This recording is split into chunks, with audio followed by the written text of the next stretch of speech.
आप देख रहे हैं नेटवर्क 33 राजकुमार के साथ। तो चलिए बढ़ते हैं आज की कहानी की ओर।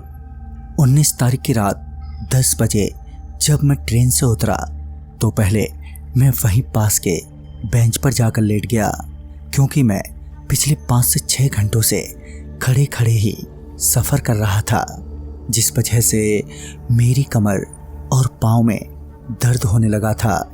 उस बेंच पर लेटने के बाद मुझे बहुत ही अच्छा लग रहा था, जिस वजह से मैंने डिसाइड किया कि रात इसी बेंच पर बिताऊंगा, क्योंकि इस वक्त आगे के लिए कोई सवारी उपलब्ध नहीं थी। मैं उस बेंच पर लेटे लेटे कब सो गया पता ही नहीं चला। फिर जब मेरी आंखें खुली तो तब तक काफ़ी रात हो चुकी थी। स्टेशन पर भी अब कुछ ही लोग दिखाई दे रहे थे और उनमें से भी अधिकतर लोग मेरी ही तरह पसरे हुए थे। मैं भी सीधे सुबह ही उठता, मगर प्यास के चलते मेरी आंखें खुल गई थीं। खैर मैं बेंच से उठा और आसपास नज़रें घुमाते हुए ये देखने लगा कि पानी कहाँ पर मिलेगा। कुछ देर इधर उधर नज़रें घुमाने के बाद मुझे एक नल दिखाई दिया, जो स्टेशन के लगभग एंड में था। नल दिखते ही मैं पानी पीने के लिए उस नल की तरफ चल दिया।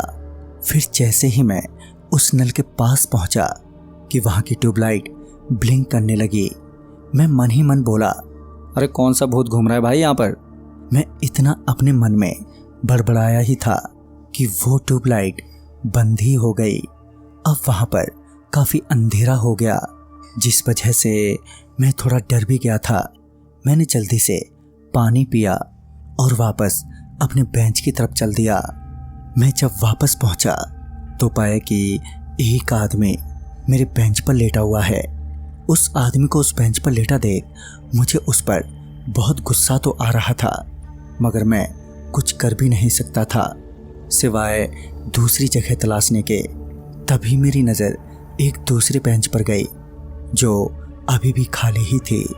उस बेंच पर नज़र पड़ते ही मैं उस बेंच की तरफ बढ़ा और फिर जब मैं उस बेंच के करीब पहुंचा तो पाया कि उस बेंच पर भी कोई लेटा हुआ है। मुझे लगा कि अब प्लेटफार्म पर ही पेपर बिछाना पड़ेगा कि तभी मैंने नोटिस किया कि ये आदमी तो वही है जो पहले वाले बेंच पर लेटा हुआ था।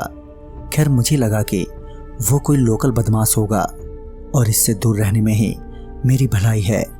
ये सोचकर मैं वहाँ से दूर जाकर न्यूज़पेपर बिछाकर लेट गया। मैं अभी लेटा ही था कि मुझे लगा कि कोई मेरे पीछे लेटा हुआ है, जो खर्राटे ले रहा है। फिर जब मैंने पीछे पलटकर देखा तो मेरे रोंगटे ही खड़े हो गए। पीछे जो आदमी लेटा हुआ था उसका जबड़ा पूरा टूटा हुआ था और उसकी आंखें नीचे की तरफ झूल रही थीं। मैं एकदम से चीखते हुए वहाँ से उठा और प्लेटफार्म से उठकर सीधे स्टेशन के एग्जिट गेट की तरफ भागा। स्टेशन के बाहर आने पर मुझे और भी ज़्यादा डर लगने लगा था, क्योंकि स्टेशन के बाहर मैं बिल्कुल ही अकेला था। ऊपर से बाहर की स्ट्रीट लाइट भी बुझी हुई थी। मैं वहाँ से टैक्सी स्टैंड की तरफ भागा, ये सोचकर कि वहाँ पर कोई ना कोई मिल ही जाएगा। मगर जब मैं टैक्सी स्टैंड पहुँचा तो उस वक्त टैक्सी स्टैंड पर सिर्फ एक ही आदमी था, जो चारपाई पर सो रहा था। मैं तुरंत ही उसे जगाते हुए बोला, भैया भैया जी किलजोई चलोगे क्या। इस पर वो नींद में ही बोला, नहीं यार। मगर उस वक्त मैं उसकी नहीं सुनने की हालत में नहीं था।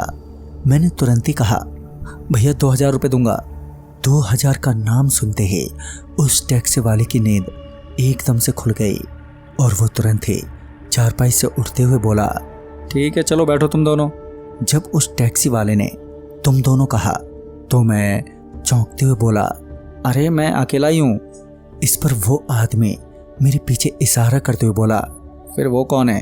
उसके इतना कहने पर जब मैंने पीछे पलट कर देखा तो वही शैतान ठीक मेरे पीछे खड़ा था। उसको अपने पीछे खड़ा देखते ही मेरे पैर हाथ जोर से कपकपाने लगे।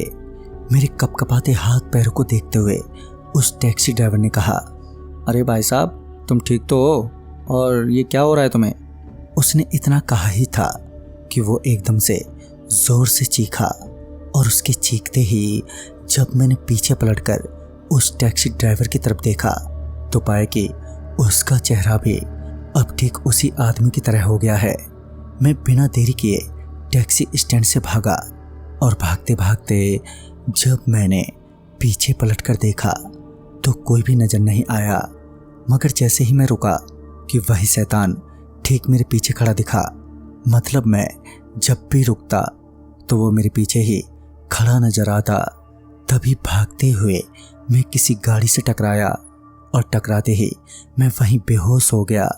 फिर जब मुझे होश आया तो मेरे ऊपर बहुत सी लकड़ियां रखी हुई थीं और फिर जब मैंने सर घुमाकर देखा तो पाया कि वही शैतान अभी भी वहीं मेरे बगल में ही खड़ा हुआ है। मैं तुरंत ही अपने ऊपर रखी लकड़ियों को साइड में गिराते हुए उठा और वहां से तेजी से भागने लगा। तभी कुछ लोगों ने मुझे पकड़ लिया और मुझे शांत करते हुए मुझसे कहा, हमें लगा कि तुम मर गए हो, इसलिए हम तुम्हें यहाँ जलाने आए थे। इस पर मैंने कहा, नहीं, मैं मरा नहीं हूँ, मैं जिंदा हूँ अभी, मगर वो शैतान मुझे अब जिंदा नहीं रहने देगा। तभी इस पर उन्होंने पूछा, कौन शैतान? इस पर मैंने उन्हें सारी बात बताई और ये भी बताया कि वो अभी भी मेरे सामने ही खड़ा है। इस पर उन सभी लोगों ने उसी शमशान में मौजूद एक अघोरी को बुलाया। फिर उसने अपनी साधना से उस शैतान से मेरा पीछा छुड़वाया। उस अघोरी बाबा ने बताया कि उस नल के पानी की टंकी में किसी ने उसे मारकर छिपा दिया था, जिसके बाद से जो भी उस नल के पानी को पीता है वो उसके पीछे पड़ जाता है। और उस स्टेशन पर बोर्ड भी लगा है कि पानी ना पिएं, प्रेत बाधित है।